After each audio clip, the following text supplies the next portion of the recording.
Good morning, everybody. It's so good to see you all with us. This morning we are going to get to hear from Kikan, Reverend Kikan. And I think most of you know that he's been practicing for a long time now. He was ordained in 2018. Probably some of his most interesting work for all of us Buddhists is having been the leader of the youth practice at Clouds and Water in a marvelous, creative, and very happy way for 5 whole years. That service. I'm very grateful for that. He taught me many things in the way he went about that. But let us not delay.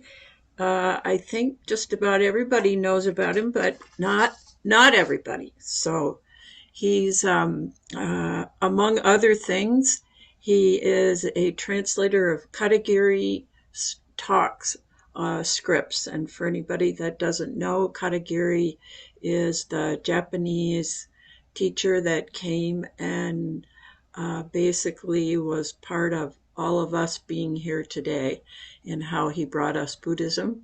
And he gave wonderful talks, but he's very difficult to translate because he was learning English at the same time.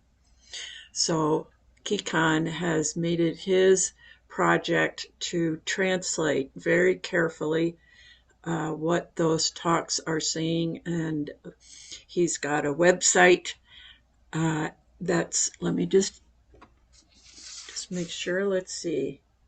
Katagiri transcripts. I'll put it in the chat box in case you want to go find it.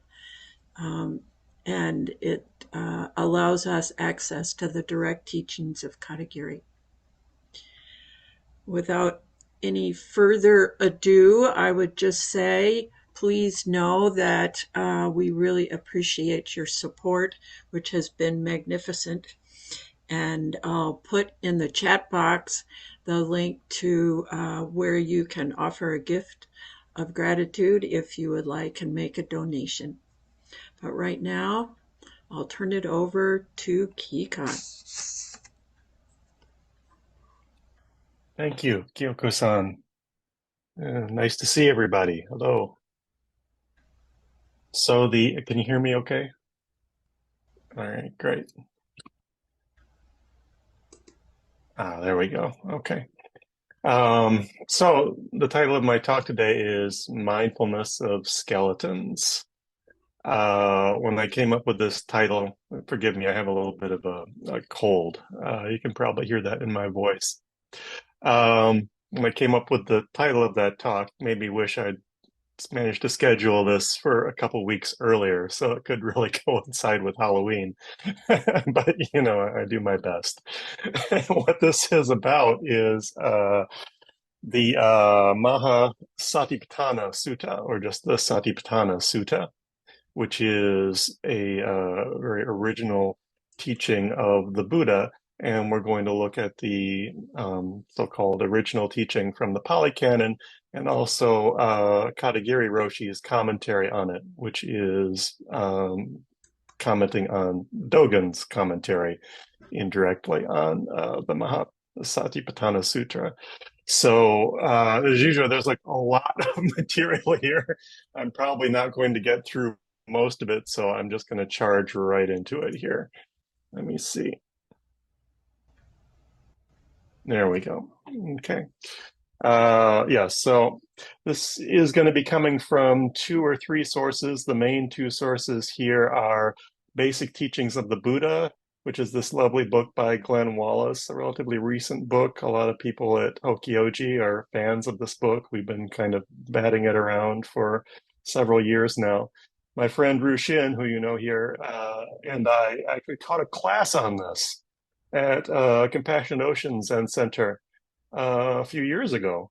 But based on how much I'm still learning about this, I have some skepticism about the quality of that class in retrospect. I think we did our best, but we were still learning a lot of things. particularly when we got to the Mahasatipatthana Sutra. Um, the Mahasatipatthana Sutra, let's see, do I want to get into this now? It's really a fundamental sutra particularly in the Theravadan tradition. Like a lot of the basic teachings in Theravadan Buddhism and modern day Vipassana seems to be coming directly from this sutra and maybe a few others. That's my understanding of it. So really important. And in Glenn Wallace's book, which is a collection of like 16 sutras that he's chosen to present in a certain way as kind of presenting a view of overall the Buddhist teachings. This is number 16. This is like the grand finale. And the title is it's the discourse on the establishing of mindfulness. Um, you could even probably short that to the discourse on mindfulness, although Wallace calls it present moment awareness. So we're going to be looking at that. And then, as I mentioned, I really had a lot of questions about this sutra, which we'll get into.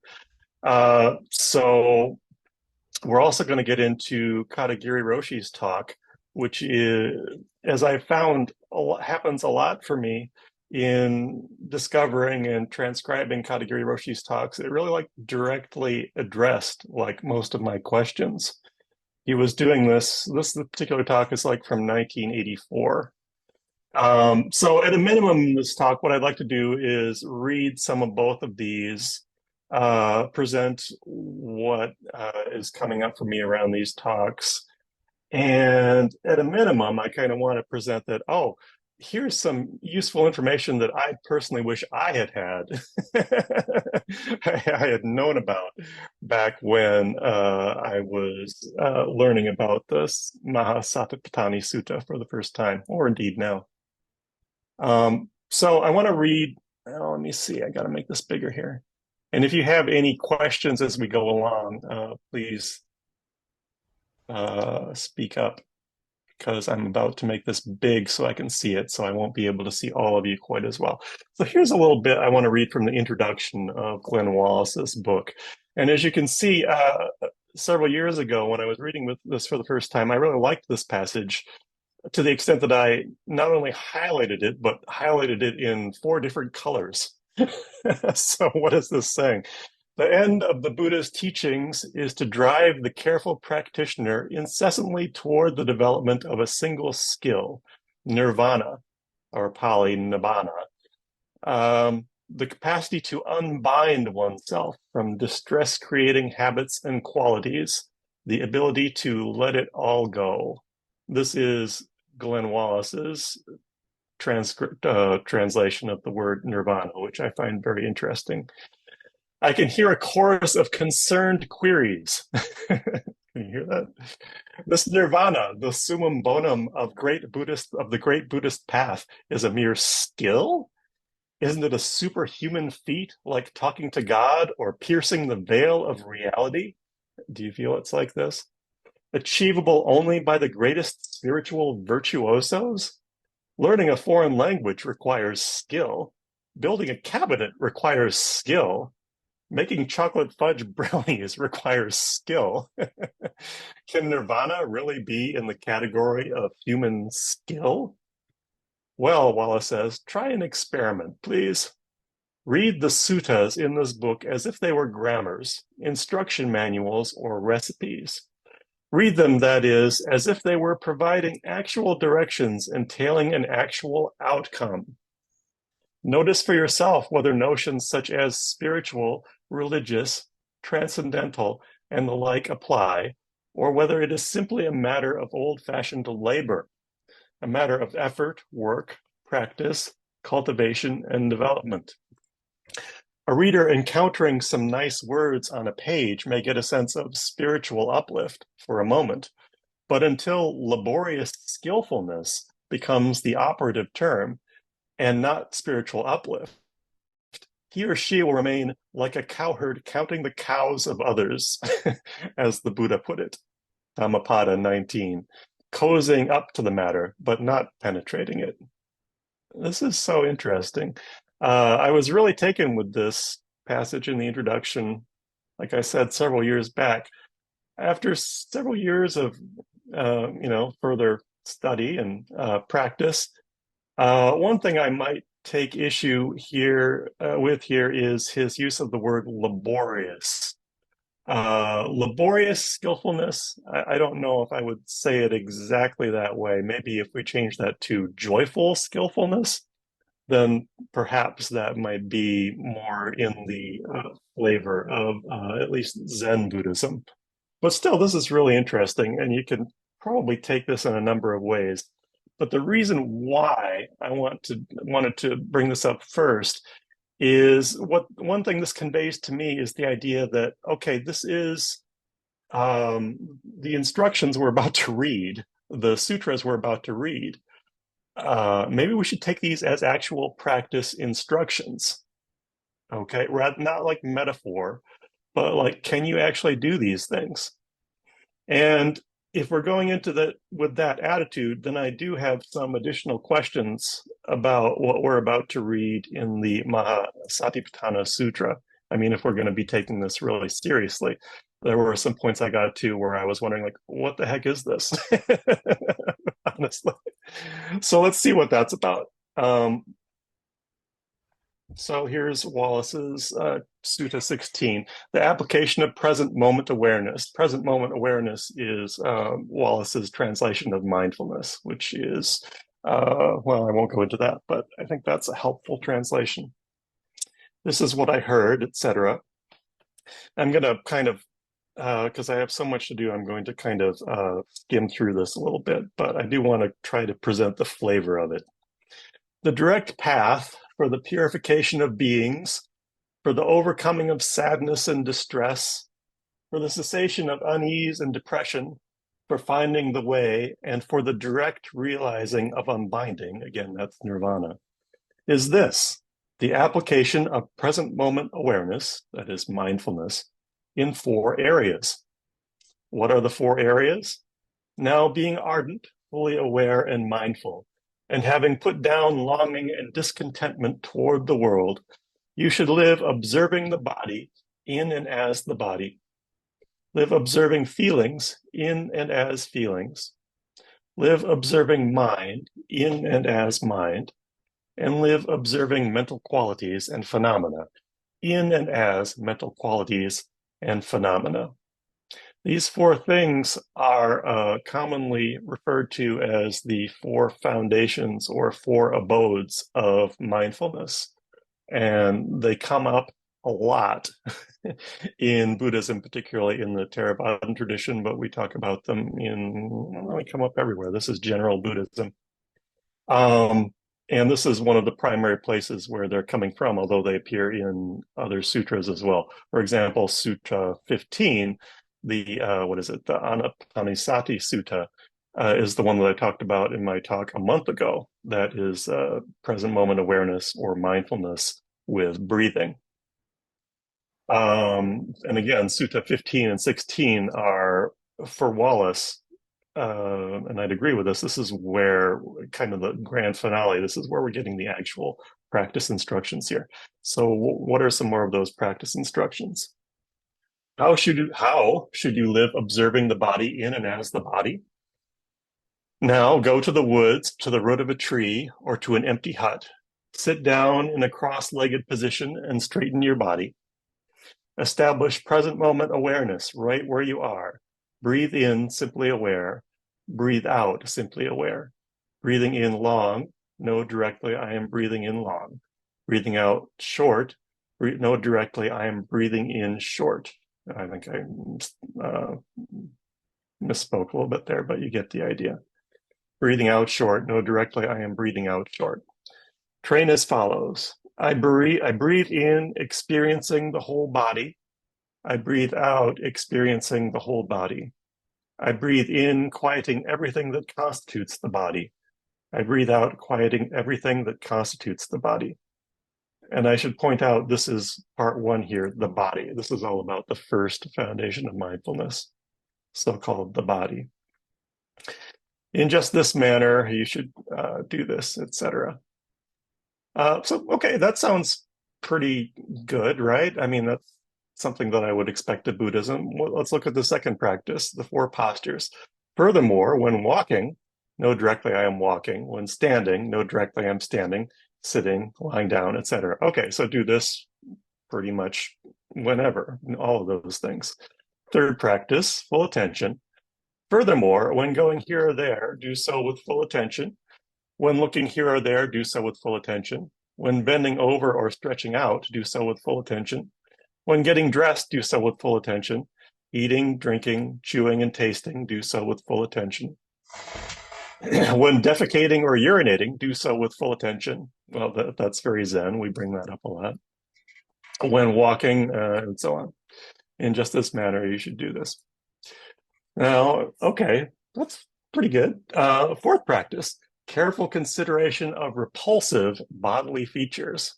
Okay, the word repulsive, it seems a little strong. What's going on with that? Furthermore, investigate your body from the soles of the feet upward and from the hair on the head upward or downward. This body wrapped in skin full of various kinds of repulsive features. Oh, investigate as follows. In or on this body of mine, there is head hair, skin hair, nails, teeth, flesh, and so on. Bile, phlegm, pus, blood, sweat, fat, tears, oils, saliva, mucus, joint fluid, and urine. Just as if there were a sack filled at both ends with various kinds of grains, such as rice and seeds, and someone with eyes to see, opening that sack, would investigate them as follows. This is one piece of rice. This is one seed. So should you investigate your body from the soles of the feet upward and from the hair on the head downward. In just this manner, you should live observing the body, your own or others, in this way, etc. Okay. I still think repulsive might be a little strong, but let's just leave that there for the moment. Fifth practice, careful consideration of the elements. Furthermore, you should investigate your body just as it is, however it is disposed, as consisting of elements as follows. In this very body of mine, there is the earth element, solidity, the water element, liquidity, the fire element, combustion, and the air element, currency. Okay. This, to me, this seems a little abstract, but I can kind of imagine that this is perhaps getting us to look at the full kind of spectrum of our experience, which they're saying is comprised of the four elements. Just as a skilled butcher or butcher's apprentice, having slaughtered a cow and divided it into pieces, would sit down at an intersection, just so should you investigate your body just as it is, however it is disposed, as consisting of the four elements. Ooh, really? Just as a skilled butcher? Okay. In just this manner should you live observing the body, either your own or others, etc. Okay, now we're going to get to the part where several years ago, Kikan really started wondering, like, okay, what is this? And that is my favorite section here, the 9 cremation ground contemplations. This is where the section with skeleton comes in. So we've done, like, let's see, that was practices 1 through 5. And now the next 9 are these cremation ground contemplations. Okay, I'll read you a sampling of these because they're a little bit repetitive, but it's kind of the progressive breakdown of the body here. Now imagine that you were to see in a cremation ground a corpse that had been discarded for several days and become swollen, discolored, and festering. Making your body the focal point, reflect, this body of mine is of the same nature as that one. It will become just like that one. It too is not free from death. True. Not cheerful stuff, but I guess, but true. Next, imagine that you were to see a discarded corpse that had been devoured by various wild animals. Making your body the focal point, reflect, this body of mine is of the same nature as that one. It will become just like that one. It too is not free from death. Then we go on to, next we're going to imagine a discarded corpse, a skeleton, retaining some flesh, still bound by tendons. And then we're going to imagine a discarded corpse, a fleshless skeleton smeared with blood, still bound by tendons. And then we're going to imagine a discarded corpse, a skeleton completely devoid of flesh, still bound by tendons. What's the difference there? Interesting. Next, imagine that you were to see completely disconnected bones.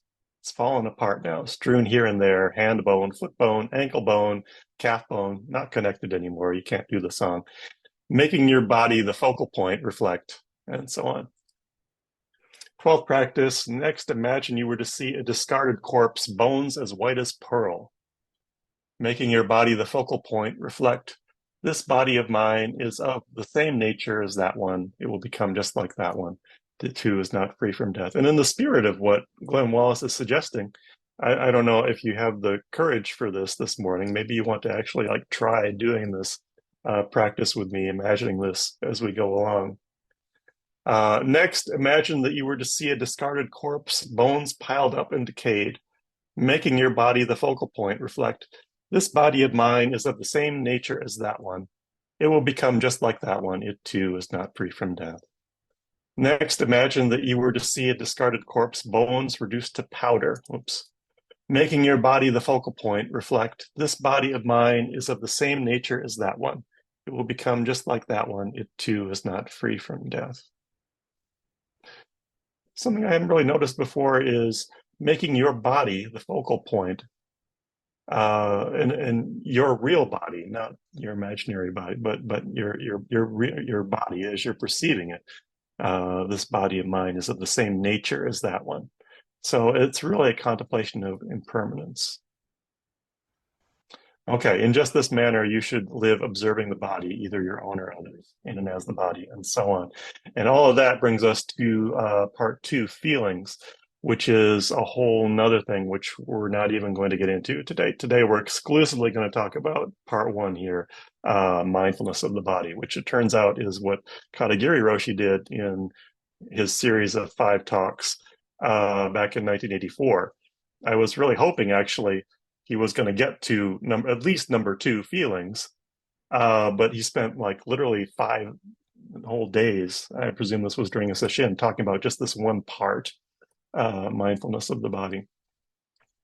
Okay, so I don't know what you think about this, but when I was trying to teach this with Rushin, I had some questions about this. Like, this is very different from anything I've come across in Zen practice. It's kind of surprising. Why are we doing this? Well, a nice thing to look at, if you're interested, is this article in Tricycle on death awareness, which kind of is a nice presentation of what kind of practice this is. Many meditations focus on something associated with beauty or joy or peace. Perhaps some of you may puzzle over why a contemplation would focus on death. Actually, in the teachings of the Buddha, it's a very important practice. It's part of the general importance given to impermanence, change, and death is a dramatic case of that. Reflections on Anicca, I'm not sure how to pronounce that, Anicca or Anika, that everything that arises passes away is central to wisdom practice. A contemplation on death is neither an exercise in morbidity nor a dwelling on the unhappy side of life. In fact, when Maranasati, death awareness practice, is done properly, it's quite astonishing how much stability and peace come out of it. Okay. Perhaps not too surprisingly, this is because most of us are imbalanced when it comes to death. Fair enough. We haven't come to terms with the nature of our bodies, and we don't see death as a natural process. So we have all kinds of funny reactions to it. Excessive joking, guilty, or avoidance, or preoccupation in a morbid way. Death awareness practice can bring us into balance. And he talks about the Satipatthana Sutta, which we're looking at, the canonical example of this. And talking about how at the time of the Buddha, the yogis would go to actual cemeteries and sometimes live there for extended periods of time. Often the dead bodies were not buried or burned, but just discarded, left in cemeteries out of compassion for the animal kingdom, for vultures and other animals to eat. So yogis would observe the human body in various states of decomposition and work with what that brought up in themselves. Okay. I still have some questions about how fundamental this practice is, and if this is like something we should be like doing every day, And as far as this art, I think it was a lovely article, but like for example, the first sentence here, many meditations focus on something associated with beauty or joy or peace. That's true.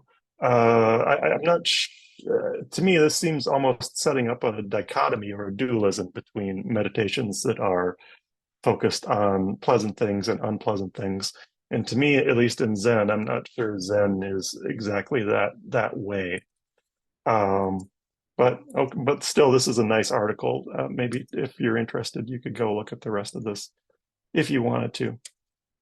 So that brings us to the part that I really wanted to get to, which is Mindfulness Talk 1 by Dainin Katagiri Roshi from March 21st, 1984, which, as I mentioned, kind of like helped me put a different perspective on the Satipatthana Sutra that I could.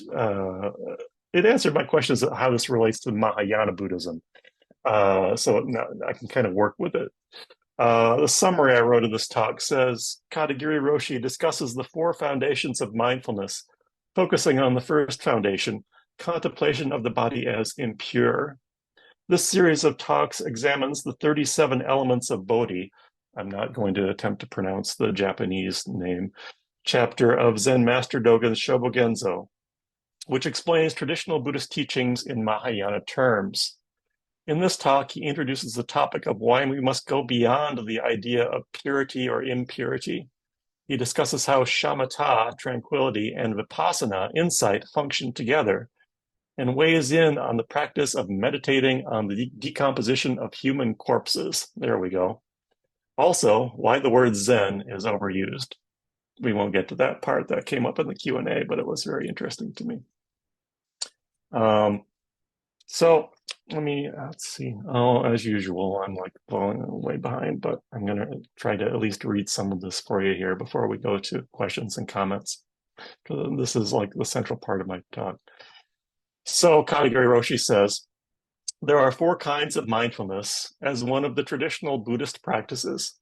The four kinds of mindfulness are contemplation of the body as impure, contemplation of feeling as suffering, contemplation of the mind as impermanent, contemplation of existence as insubstantial, or all dharmas are devoid of self. There's various ways of translating this, but it seems to involve dharmas.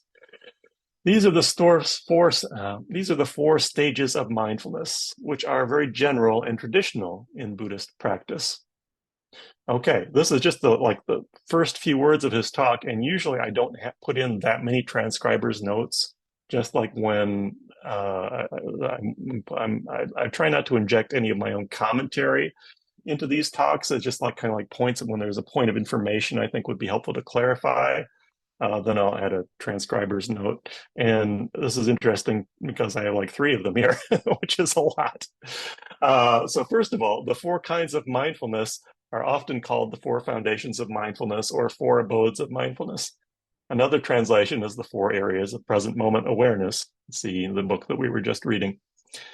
And also, the above description of the four stages is from the first paragraph of the chapter of Shobogenzo referenced in this series of talks. We'll get to that.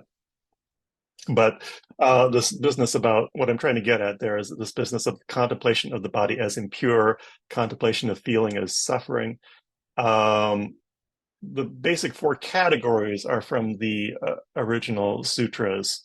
This business of contemplation of the body as impure, I'm not sure where that's coming from, but I think it's coming from Dogen, from the Spasicalin Dogen. I know that's one place that it's coming from. I'm not sure if it's coming from anywhere before that. Could be. And then another note, although Katagiri Roshi uses the word impure in this talk, starting in talk 3, he uses not pure. In some, but not all cases where he says impure, it may be helpful to substitute not pure, which carries less of a moral connotation in the West, or not pure with a dash or a hyphen, which may carry a different sense altogether. He discusses this further in talk 3, which I don't have posted yet. It's something that I'm working on. Okay, the reason I include that one is because the word impure particularly in our, Christian Western upbringing, many of us have a very strong morality-based reaction to that word impure. And in some cases, he is actually talking about a moral sense. Katagiri Roshi is in this talk, but in many cases, he is not. So that word impure may be like needlessly triggering for some people in some cases. So I just wanted you to be aware of that. Um, 10 o'clock already. All right, I'm going to spend 15 minutes reading some of the Katagiri Roshi talk, and then we'll go to questions. So here's Katagiri Roshi. First of all, I would like to explain the contemplation or observation of the body as impure. Generally speaking, it is considered as contemplating that the body is impure in the common sense, because human beings really attach to the human body or human life as pure, emphasizing strongly their wealth, their position, their family status, their cleverness, their property, etc. Very naturally, we create too strong an attachment to these things. That's why Buddha emphasizes to consider the body as impure, in order to be free from the attachment to the human body. Okay, you got that so far? This is getting right into it. I think this provides a nice explanation of what the practice is there for in the common sense of it. For instance, I always tell people, the more you live out your life with very hard effort, the more you want to emphasize how wonderful your life is. And you want to, I'm misreading this. This is a tough one to read with the right emphasis. I always tell people the more you live out your life with very hard effort, the more you want to emphasize how wonderful your life is. And you want to give it forcibly to others. This is really arrogance. You are really arrogant with your life. If you look at your parents and grandparents who have lots of experiences on the basis of hard work year after year, very naturally, they really attach to their own lifestyles. We respect their lifestyle because that was very important for them. And also, we can learn lots of things from their lives. But I don't think it is necessary for them to attach to their own lifestyle because that is really prejudice. So, very naturally, a child doesn't follow this. The child is naturally against it. The same applies to our lives. In many ways, social status, position, and your lifestyle or your viewpoint, whatever it is, we always believe our viewpoints on the human world are pure. That means my views are right.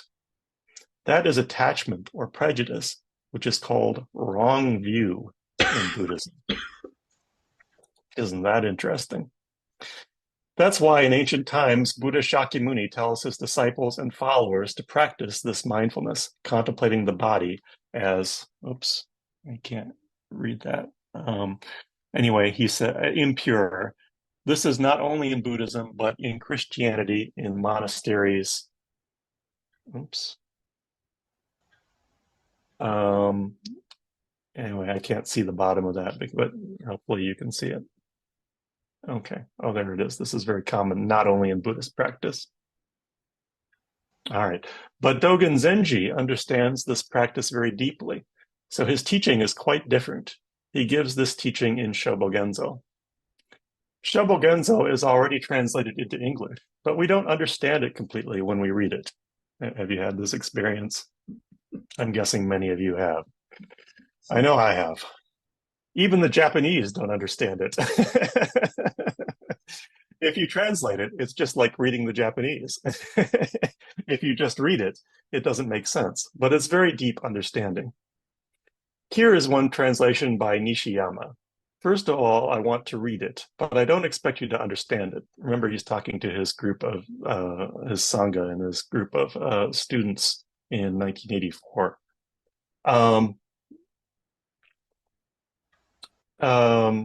If you read this explanation of mindfulness in Japanese, it's kind of like repeating a magic spell.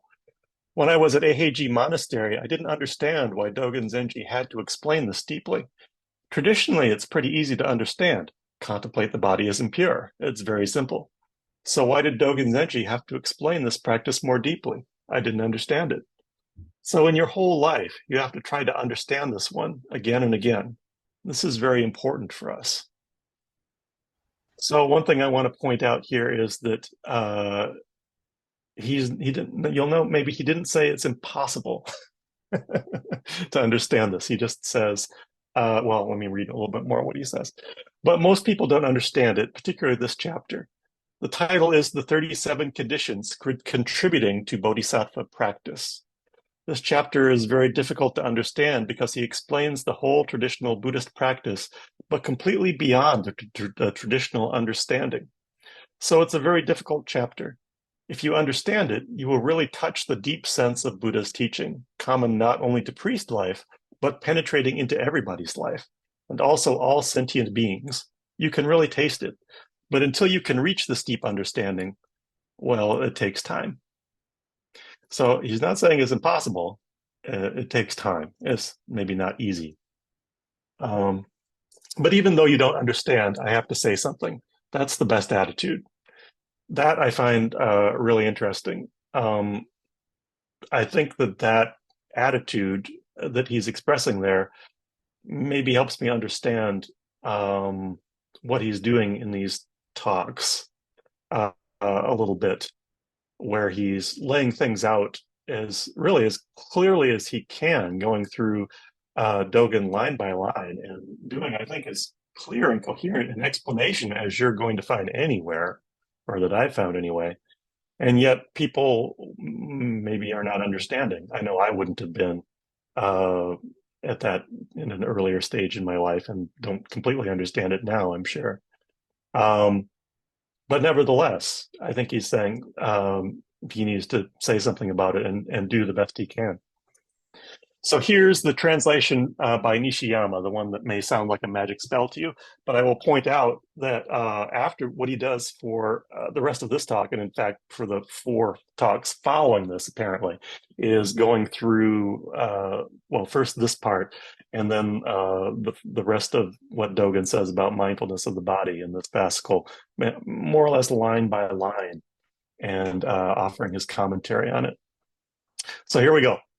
Observation that the body is impure is observing that the body is a bag of skin that covers the entire universe of the 10 directions. This becomes the true body and therefore transcends pure and impure. We're going to get back to this transcends thing because this is a translation that he offers a better version of in a moment. If there is no detachment, there can be no attainment of this observation. If there is no body, there can be no attainment of practice, teaching, or observation of the body's impurity.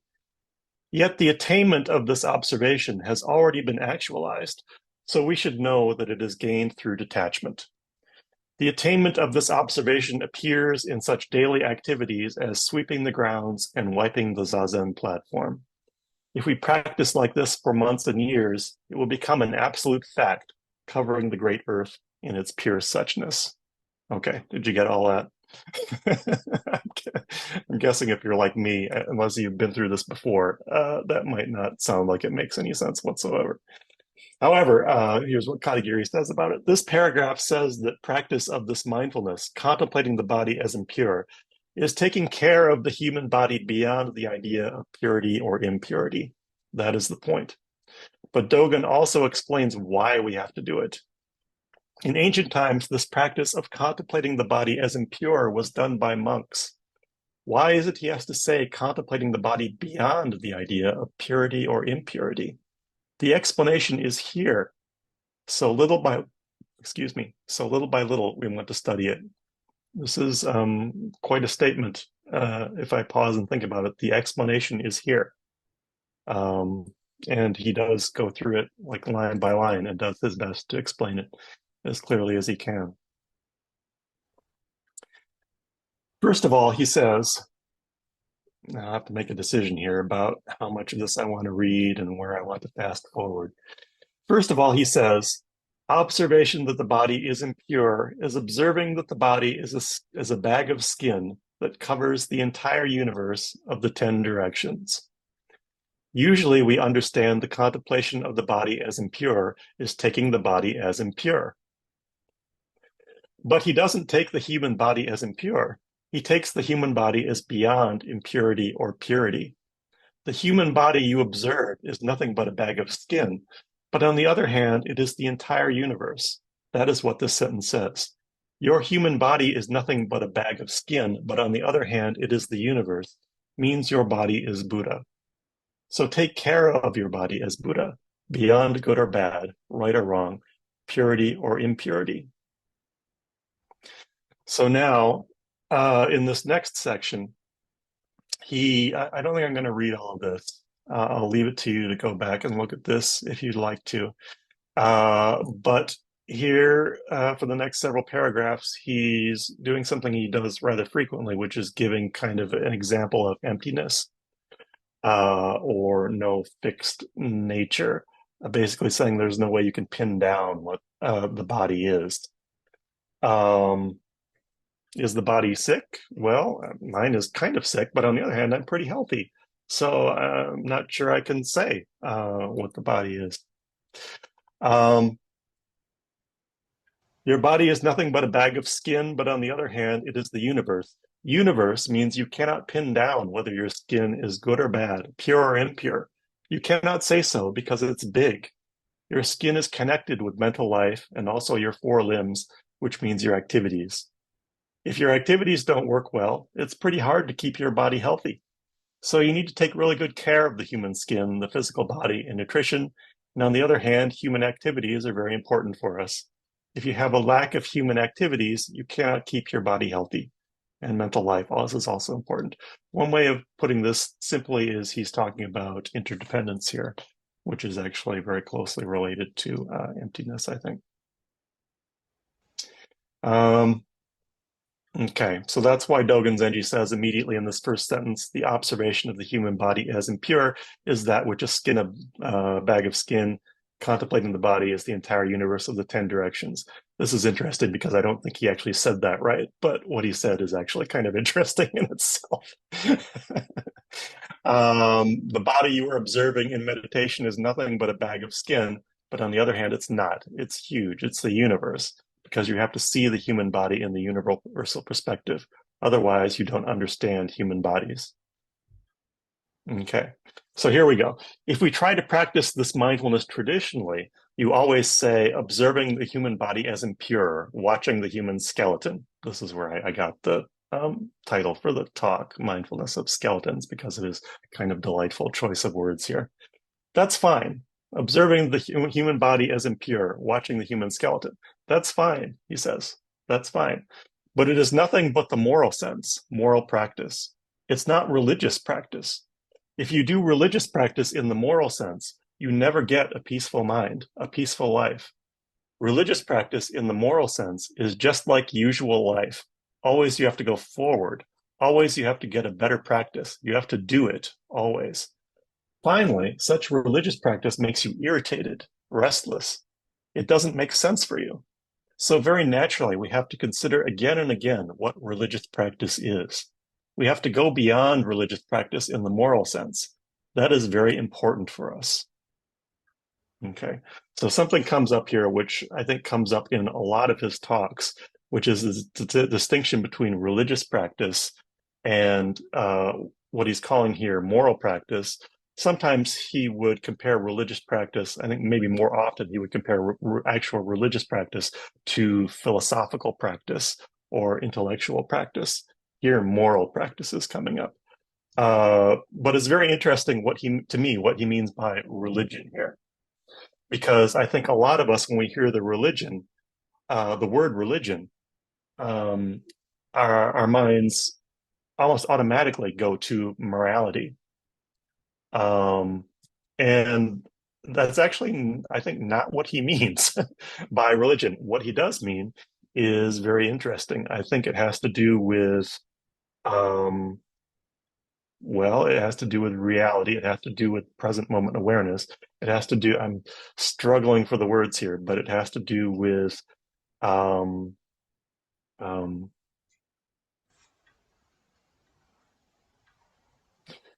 oh, I don't know what to say about that. It has to do with non-duality. It has to do with, there's a lot of ways of putting it, but he's making a very interesting use of the word religion here. And I think At a minimum, it's maybe one thing that's important to remember is that when Katagiri talks about religious practice, he may not be referring to what most of us think of automatically because of our upbringing as religious practice. He means religious practice basically as shikantaza. It's like maybe not even just the sitting part of that, but just doing, just being, just experiencing, if that makes any sense. Um, at any rate, there's something there very interesting that I'll just kind of point you at and say this is something that you could read his talks with a view towards understanding. Um, so I need to wrap up to have time for some questions and comments. I will point out that the next part he talks about Vipassana and shamatha. And I don't think it's a coincidence that he talks about this because relates to a very interesting controversy, very interesting area of uh, study or debate, which is how maybe the Vipassana tradition looks at Vipassana and shamatha as opposed to the Mahayana. We don't have time to get into that, but something for your general interest. Um, and some other things he does, he compares this to Bodhidharma's facing the wall.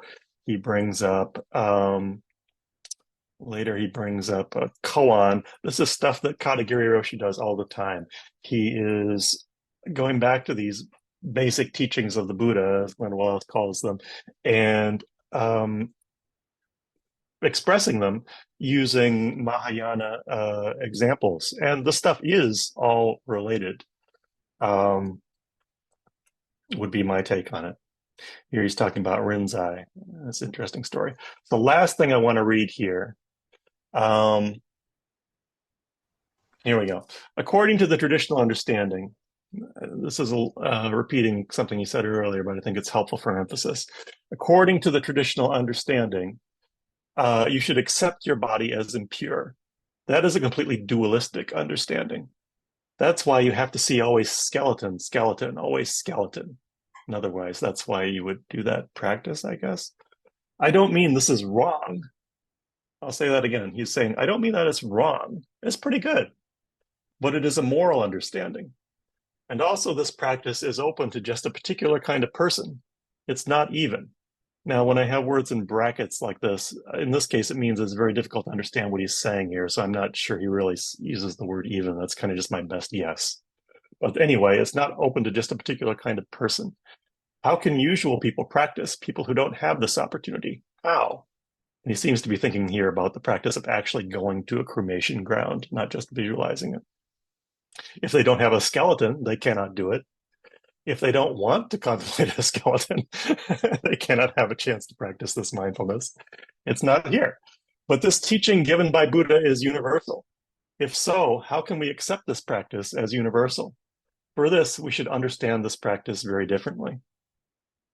So first of all, simply speaking, please accept your human body as Buddha. You say, what do you mean by Buddha? You don't understand Buddha. I don't understand Buddha. So forget it. If you don't understand the meaning of Buddha, forget it. Buddha is something beyond the idea of purity or impurity. Working together with all sentient beings, this is called the total picture of your human body. You cannot pin it down. Temporarily, we call that Buddha because we need to have a word for it. Everyone has this Buddha. So why don't you accept the human body as Buddha and take care of it? That means without any prejudice, from moment to moment, you must be fresh. You must have fresh eyes to observe your human body as Buddha constantly.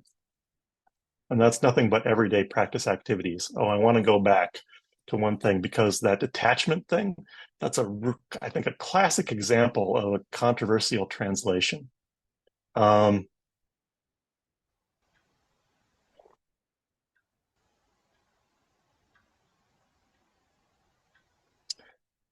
Interesting. Okay. I may not have included oh, here we go. Okay. The next sentence, this is the true body and therefore is observing the human body as impure, which transcends pure and impure. This is the second sentence there. It says transcends pure and impure. This is okay. I understand it. He's talking about the translation here. But literally, Dogen Zenji says something more alive. This is the true body, and therefore is observing the body as impure, which is vividly hopping along. It literally, more literally means something like that.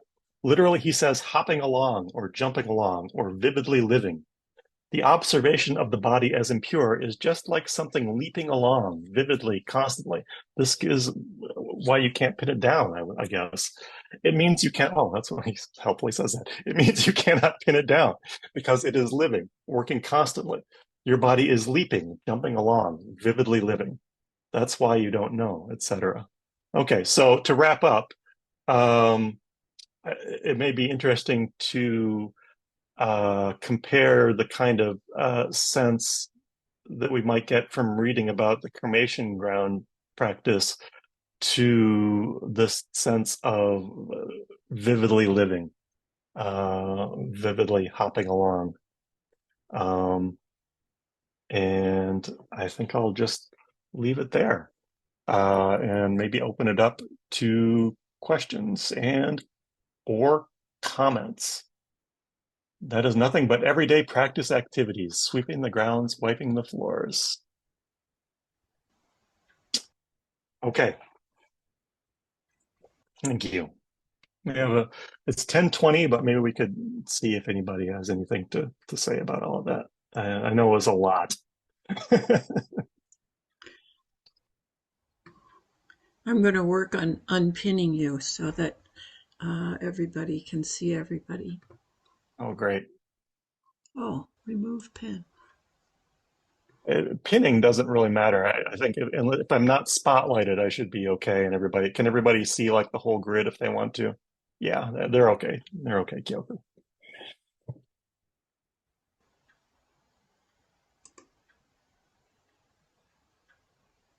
Are we all vividly hopping along now?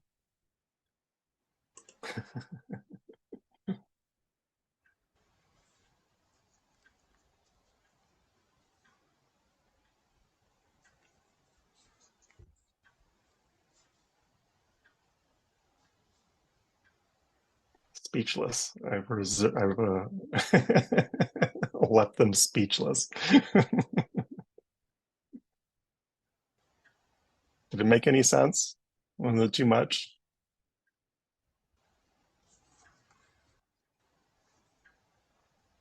Hmm.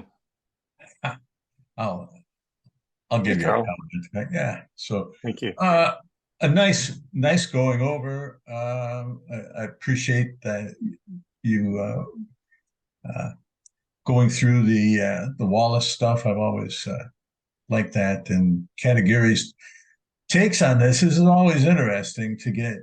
Katagiri goes to the early teachings through Dogen, which has always been kind of interesting to me because Dogen is, he encompasses the 10 directions. I mean, it's just everything is uh, cosmological with him, it seems. But thanks for going through this because this type of material, it's what's required. I mean, you go through line by line, paragraph by paragraph, and it takes a lot to unpack. So thanks for your work. You appreciate it. Sure. Thank you, Carl.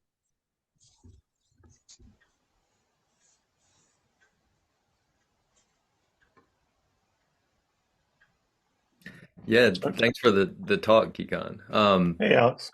Yeah, if we're talking about what comes up for me, if we're talking about beyond impure and pure, and impure being the body, just the universe in the 10 directions, so everything, I'm wondering like what the idea or the practice of purity means to you, how you kind of frame that if we're speaking in duality, how you frame that part of the duality, that discussion. Mm. Hmm. What does purity mean to me? That's what you're asking? Mm. Um, hmm.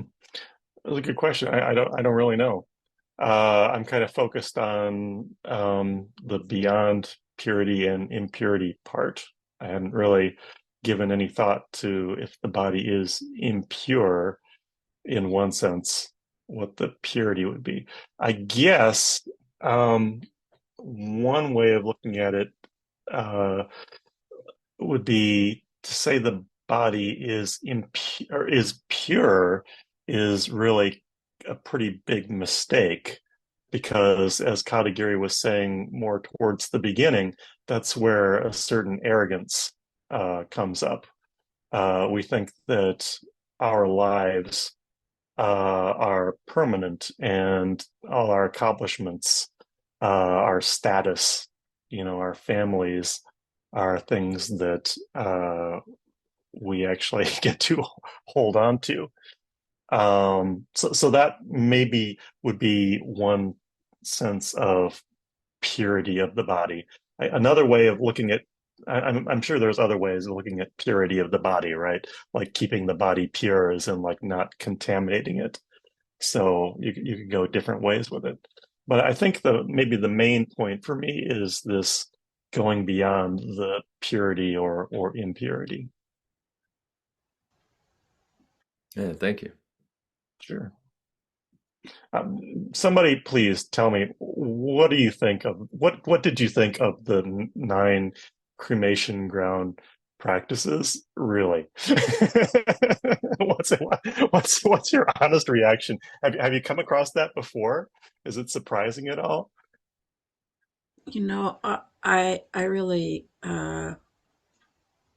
I really like it. Hmm.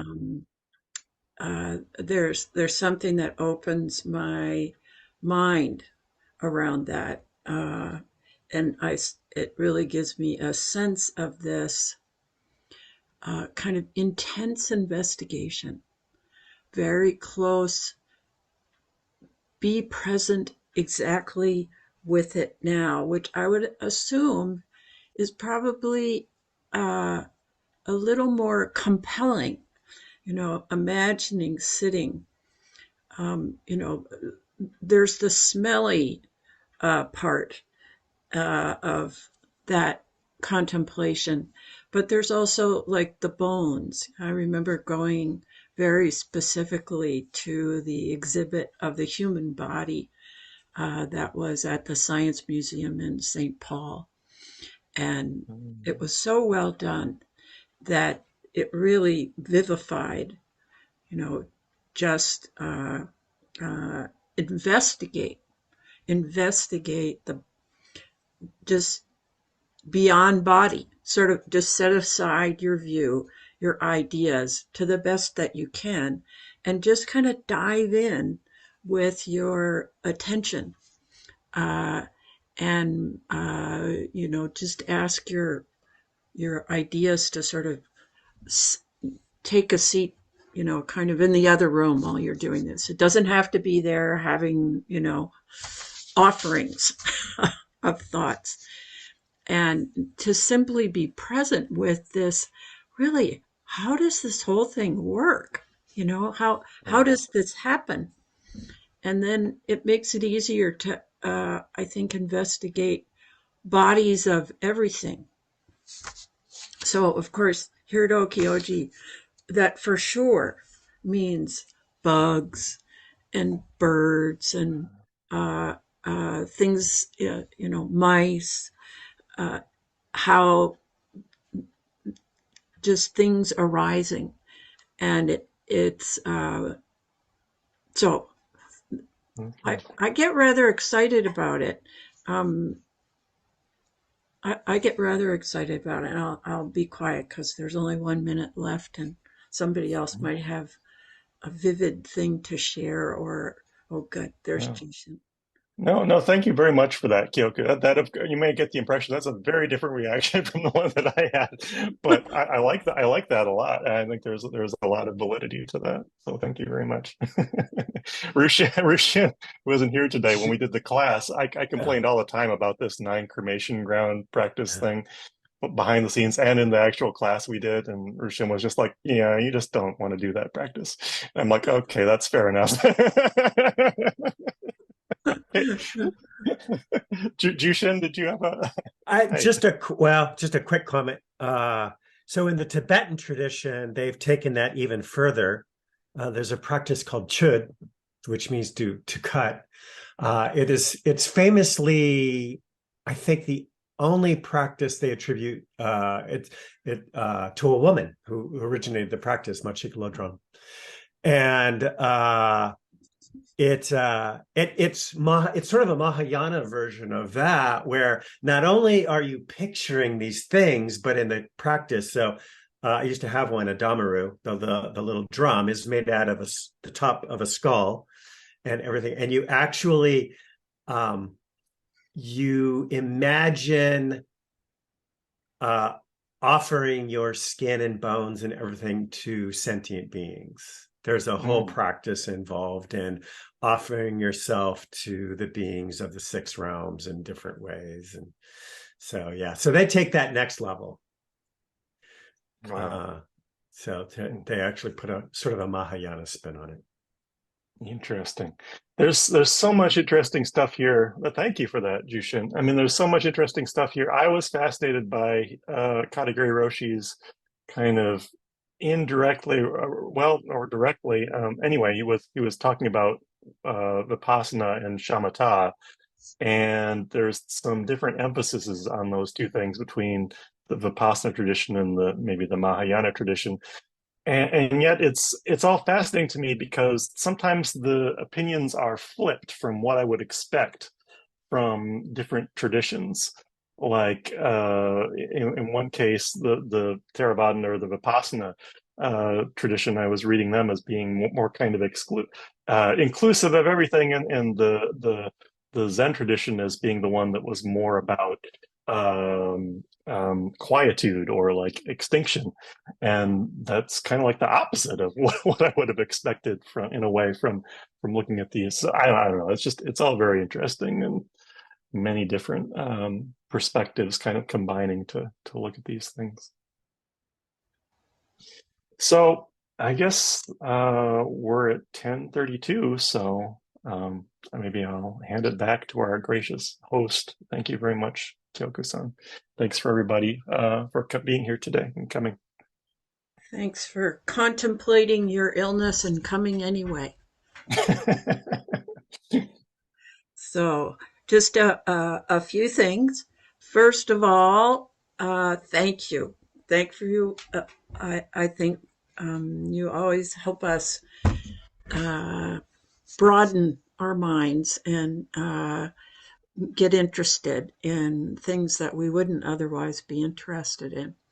So that was very lively for me. Thanks for sharing it all, and especially translating it all. I'm sure that's a very intimate process. That's a kind of way of going beyond purity and impurity, and you're getting into the detail. We have more talks coming. Next week, Reverend Jushin will also be here, but he'll be giving the talk. And near the end of the month, Reverend Shodo Spring will come and visit us again. We have this very weekend is a work weekend. It's still clement down here. We're starting to just begin the process of steeling ourselves for winter. And we invite you to what is always a really fun experience. One of the highlights of this weekend is getting to go out and pick up roadside trash, which invariably involves bones and dead animals and things like that. So you've equipped us to have an even more interesting time doing that. It's one of the most popular things that we do on work weekend. After that, we'll have Thanksgiving in all the many ways we do that, and then do a Rohatsu Sesshin in the first week starting on Saturday, the 3rd of December. Please consider coming to this. Hokyoji just is a very quiet and still place to practice just like the Buddha and not apart from the Buddha. And then, of course, just around the corner, there'll be winter practice period after we've acclimated. And then last but not least, we have the current Give Min campaign. We have matching gifts very much still available. You are very generous. I've been doing a lot of work with moving from one accounting system to another, and I'm just overwhelmed by the generosity that you bless us with. And we ask you to continue doing that in a way that we can make this available to even more people. So let us close, if we may, by chanting the 4 vows. And then we'll send you off into your day. Beings are numberless. I vow to free them. Delusions are inexhaustible. I vow to end them. Dharma gates are boundless. I vow to enter them. The Buddha way is unsurpassable. I vow to realize it.